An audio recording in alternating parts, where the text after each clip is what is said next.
can, remember to only have your first name and the first letter of your last name. So if you can go ahead and rename. Yes, please.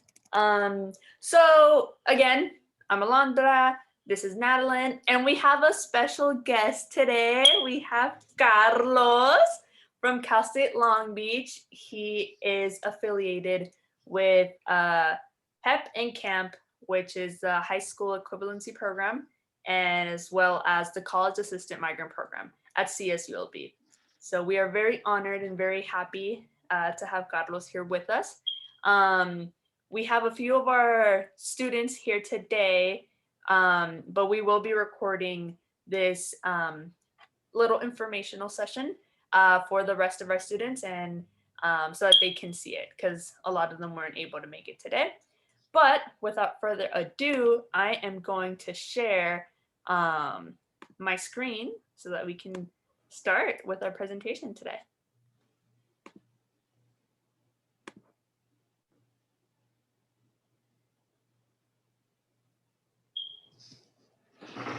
Okay, and then also in addition, I wanted to say that if my my Wi-Fi is acting up, like, I swear it's not me. I wish it wouldn't happen, but it's happening because a lot of people are using my Wi-Fi. But we will commence.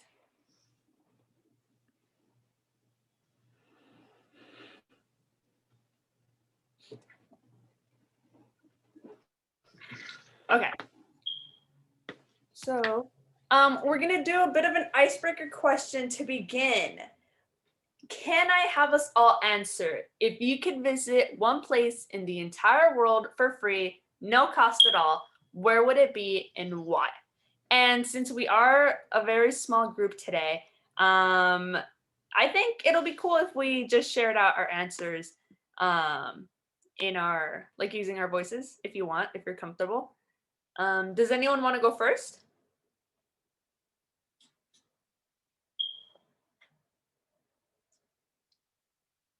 Okay, since I see that no one wants to go first, I'm gonna go first, and then I'm gonna popcorn someone. So we're gonna do popcorn today.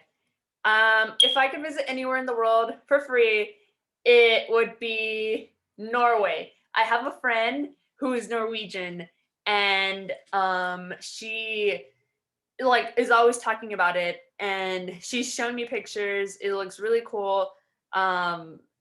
I just love their government and everything. Like, they have free healthcare and everything. I love that. And free college too, which is great. And yeah, their chocolate is also really, really good. If you ever get the chance to eat Norwegian chocolate, do so. And yeah, that's where I would go. How about, let me see. I'm gonna ask Maria. Okay, can you guys hear me? Yes. Okay, so I was really into tropical places a while back, but now I've been really loving Paris, so I guess I would choose there, and it's beautiful, but it's very expensive, so since it's free, obviously I would choose there. Love that, love that. Paris, I've never been, but it looks really, really cool. And I heard that the food is amazing. So great, great place to go to. You want to popcorn someone? I'll say Carlos. I'd probably do somewhere in Spain, most likely Madrid. Just soccer fan, so I would want to definitely go to Santiago Bernabeu to watch a Madrid game. If it was a Clásico, then I mean, if it's everything paid, everything free, then a Clásico, by court, I guess field seats, try to have the best view that we can get. But yeah, definitely Madrid in Spain would be the place I would want to go. I went through a little phase where I was super into Spain. It was probably because of the World Cup and how they won. Back, I think it was the African World Cup. And I was just super into it, and I was like, that's the place I would go. But things change. So thank you for sharing that. Do you want to popcorn someone? Yeah, so let's go with I don't know how to pronounce your name. Natalie? Natalie? Yes, Nidaline. Nice, Eileen. God, I feel like there's so many places. Let me think. You know, I can't pick like one specific place, but I would like to go to Cuba. I really would. I'm very interested in like the Cuban Revolution and everything, and yeah, it's interesting. I would really like to go to Cuba. Um, yeah, geez, there's so many places in the world. I can't just choose one. And I pick Kate. Okay, I'm really not sure, but I'm gonna go ahead and say Finland just because I'm really curious about like the Northern Lights and the culture there seems really cool. So yeah. Yeah, to add on to that, the Northern Lights, that's definitely like up on my bucket list. It's just the fact that they're like green and stuff that just looks so cool. I heard bad things about it though, like something about how like if you go, you can get exposed to like gamma rays or something. I don't know. It's probably a myth. But definitely Northern Lights sounds cool. Thank you everyone for sharing. I love all these places and I hope that one day everyone can go to the places that they desire. And now we're gonna keep going with our presentation. So 1 second. Okay, so now I'm gonna give up the floor to Carlos. I'm actually gonna stop sharing my screen and I'm gonna, wait, how do I do that again? Oh, right here. Okay, I'm gonna stop sharing and then I'm gonna let Carlos start sharing his.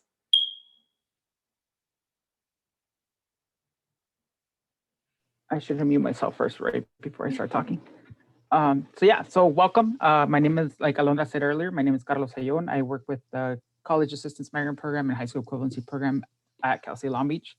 Former recruiter, now assistant director / recruiter. So I've been there for about 5 years now, full time. So I've been there. I help students with their financial aid applications, obviously verification forms, anything to do with financial aid packages, any issues they might have. I usually help them, connect them with somebody over at financial aid just to make sure that their problems are solved. So Alondra asked me to present on basically what happens after you apply for financial aid, what comes next, what does financial aid basically look like. So basically what you apply for financial aid, now what? So just to kind of go over a couple things, what is financial aid? Financial aid obviously makes college more affordable, more attainable. You're getting money to pay for your education. Couple key words here. Cost is the number one reason why people don't go to college. That's the number one reason. Every time I do a presentation, I ask students what's the biggest fear they have or the biggest thing they don't want to apply is because it costs too much money. I usually ask who has 20 to 25, 20 to, I guess, $30,000 in a bank account that they can spend a year. Nobody raises their hands. Obviously, I don't even raise my hand just because I say we don't. The majority of students do receive some sort of financial aid. And I'll go over what a financial aid package looks like, whether it's grants, scholarships, loans, work study. There's different types of aid that financial aid gives to students. So a lot of the students do get some sort of aid, and there's a bunch of different factors that come into that. And obviously, you have to submit an application to generate an EFC, and I'll go over what an EFC is for those of you that have never heard that acronym before. So understanding cost. Basically, this is how you figure out what's going to cost you, or how much, more or less, how much aid you're going to be offered when applying to any university. You're going to get the cost of attendance, which is basically like their ticket price, their sticker. Like if you go to a car dealership, is that number that's on the car window. That's basically what they're telling you. And then you're going to subtract the EFC, which is a expected family contribution. And then you're going to get your financial need. Based on your financial need, that's how they're going to package you. And then at any university, college, whether it's community college, CSUs, UCs, privates, they're going to pretty much package you this way. And then, oh, sorry, I forgot to ask or mention if at any point there's something that needs to be clarified. There's not a lot of us here, so feel free to unmute and just tell me to repeat or whatever it is that you need me to kind of clarify, by all means. So cost of attendance. This is basically again, the sticker prices that we were talking about. So I kind of give you a little bit of a breakdown of what it costs to go to each university.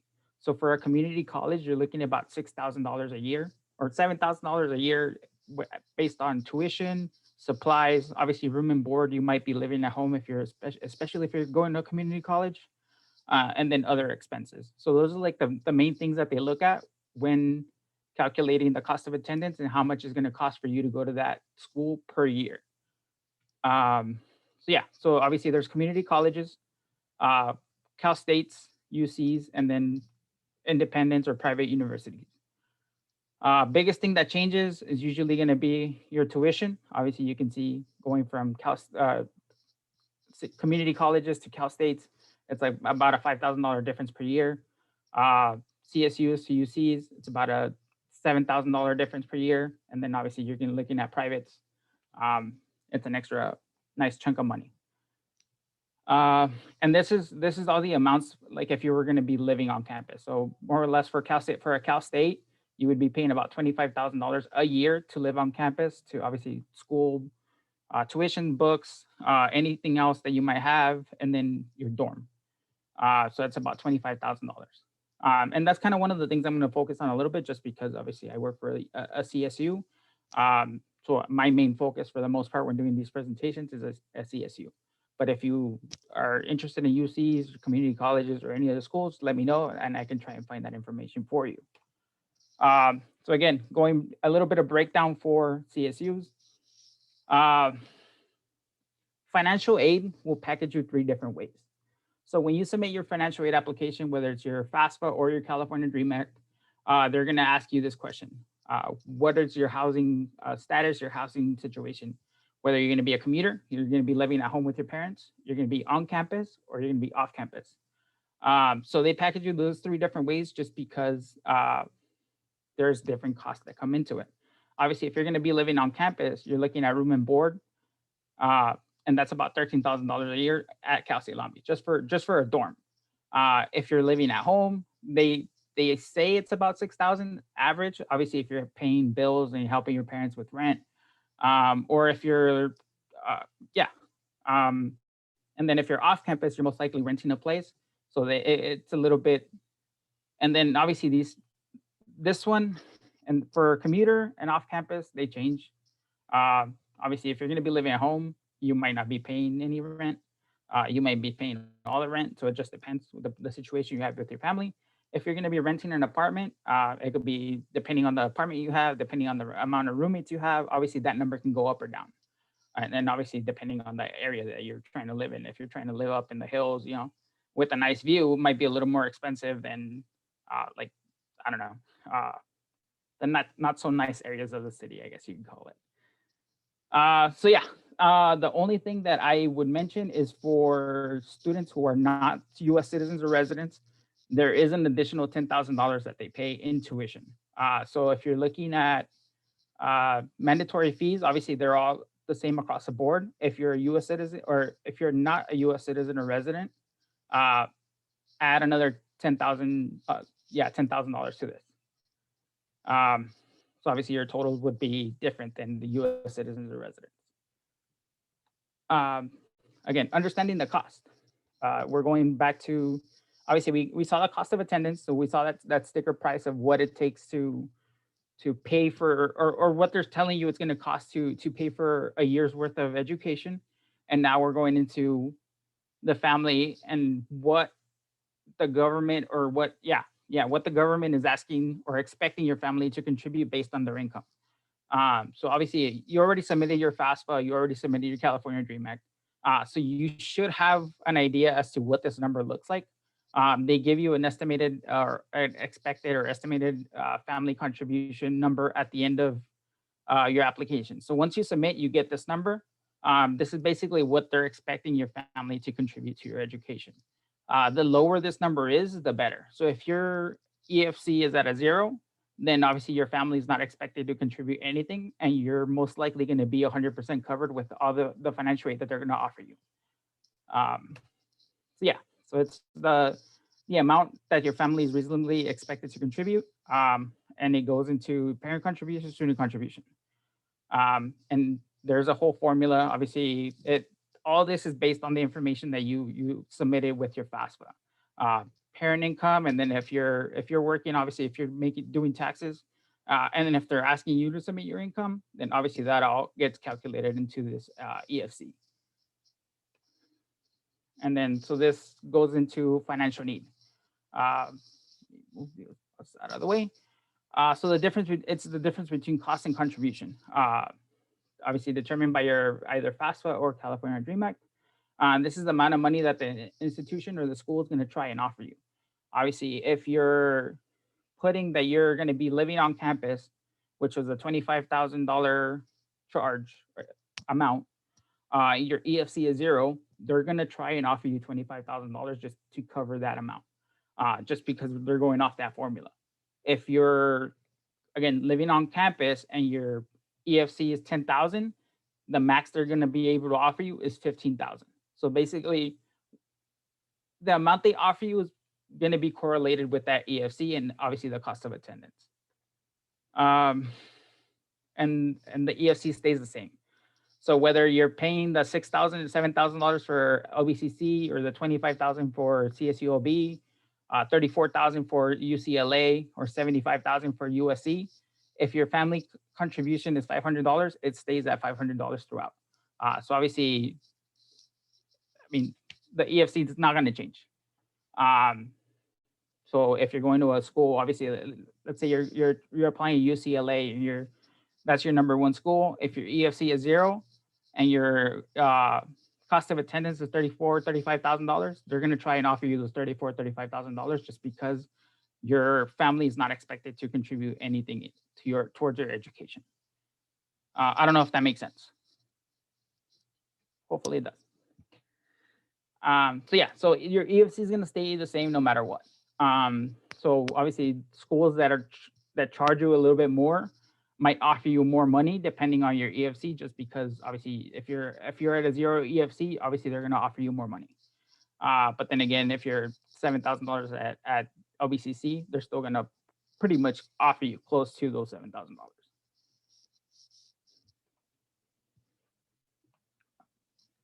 Again, move you out of the way. Apply for financial aid. Obviously, it's really simple.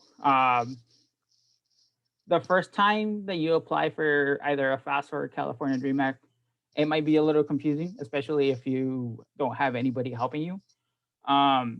It should take about, let's say, 45 minutes to an hour at most. Renewals, so once you're in college, the FAFSA renewals is a lot quicker. Most of the information's already there. It should take you 5 to 15 minutes, depending on obviously your income, your parents' income, the information that you're going to be inputting. It's even faster when you're reapplying. So we're going to get into basically the meat of it, why you're here, the presentation for today. What is being offered? It's like, yeah, I submitted my FAFSA, I submitted my California Dream Act. Now what? How do I know what they're offering me? How do I know what's money I have to pay back? How do I know what's money that it's free and I don't have to pay back, you know?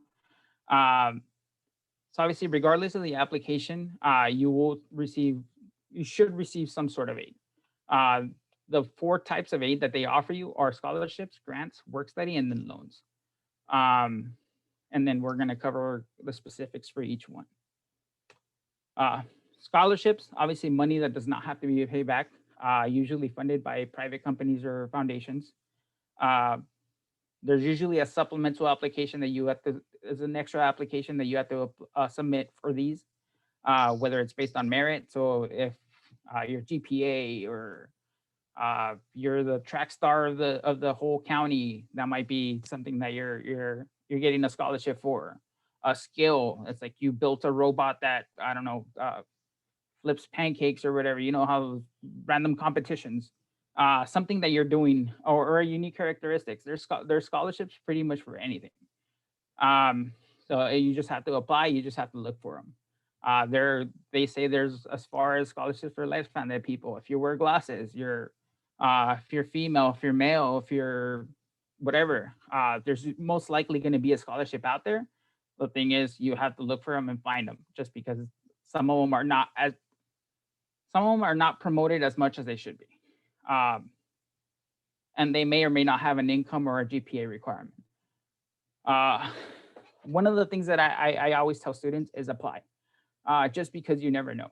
I've had samples where students who apply to a scholarship that they didn't even qualify for, but just because nobody else applied to it, they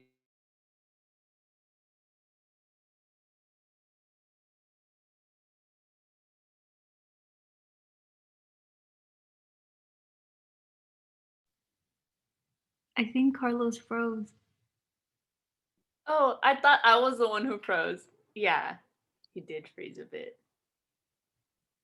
Let me see. It's okay.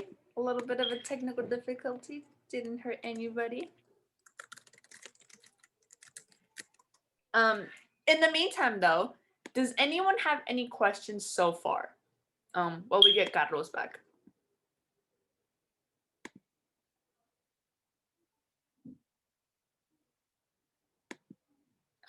Carlos is gone. Oh no. That's okay. Maybe we can pause the recording. Oh shit, can we?